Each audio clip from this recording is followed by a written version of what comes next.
You are listening this dictation on Shyam Stenography YouTube channel. Start, Mr. Deputy Chairman. Sir, I want to ask from the Honorable Minister one question. I do not want to make a speech on the bill. The Honorable Minister said that the entire general insurance business wanted these principal agents to continue. I agree that when the 1950 Act was passed by Parliament, they said that there was no need for these speculators and that ordinary agents could carry on the work. But after the experience of so many years, they came to the conclusion that these principal agents performed a function.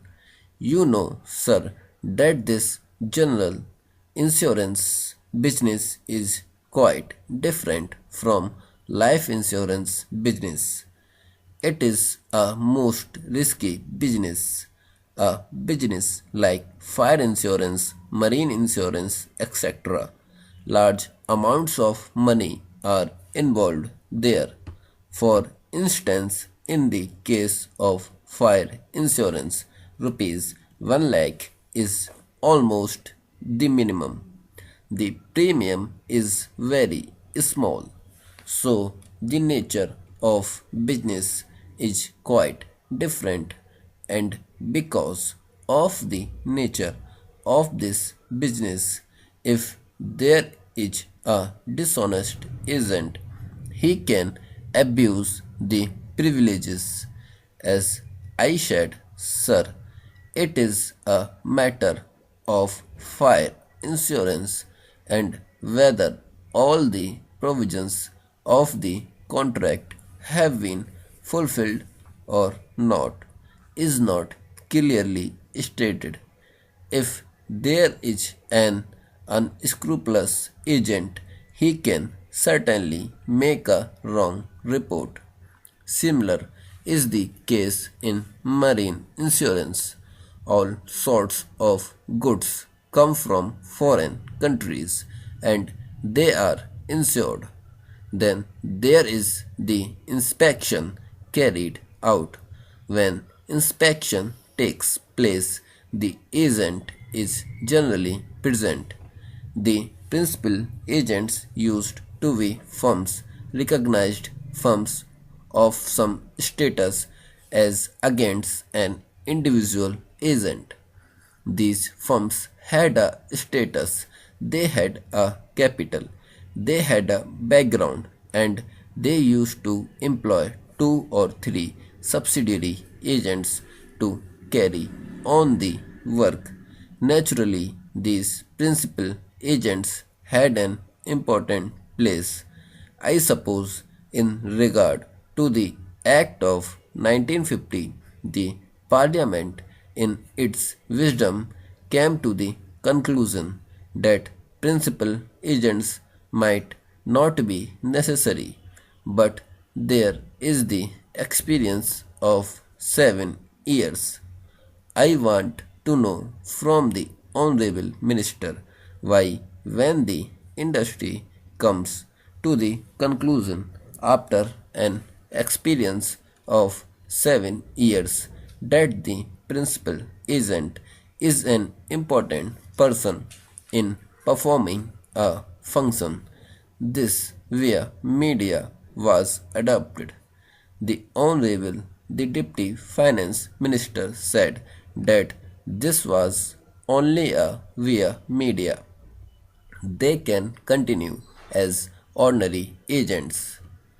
The principal agents used to get only 5% commission and they used to get that commission in order to see and carefully scrutinize that the ordinary agents brought them good business. As a matter of fact, by taking 5% as commission, These principal agents put their stamp on the business secured by the ordinary agent. So we are to be fully convinced. Otherwise, if the Honorable the Deputy Finance Minister brings forward very cogent and weighty arguments that the principal agents were abusing their power, they were taking unnecessarily high commission, or they were doing some bogus business, or that they were not performing a genuine work, and that the ordinary agents can perform the same work, it will be reasonable. But just because 7 years ago we passed certain laws, and even after having come to the conclusion that we took a wrong step, if we do not rectify it, it will not be fair, and it may harm the business. You know, sir, that the life insurance business has gone out from private hands. There is only this general insurance business, and it is very essential that this business is carried on healthy and proper lines. And I do believe that the principal agent is performing a very good function for the nominal amount of commission that he gets. He performs a genuine work, and he has a genuine place. Therefore, he should be retained, and he should not be removed. It is possible that these principal agents will not like to become ordinary agents. They would not like to do ordinary canvassing work. It may not be up to their dignity and status to perform ordinary business.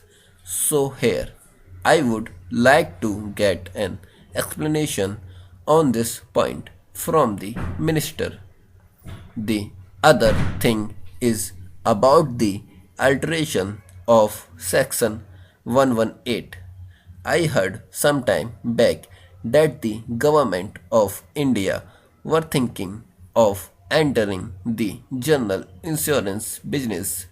We were having a large number of industrial concerns in the public sector with large amounts of money invested in them. There are so many concerns which are all nationalized. If you insure them for general insurance against fire and other risks with insurance companies, you will have to pay a big amount of premium. I should have thought, sir, that instead of giving this exemption under section 118, the stop. For more dictations, don't forget to subscribe my YouTube channel.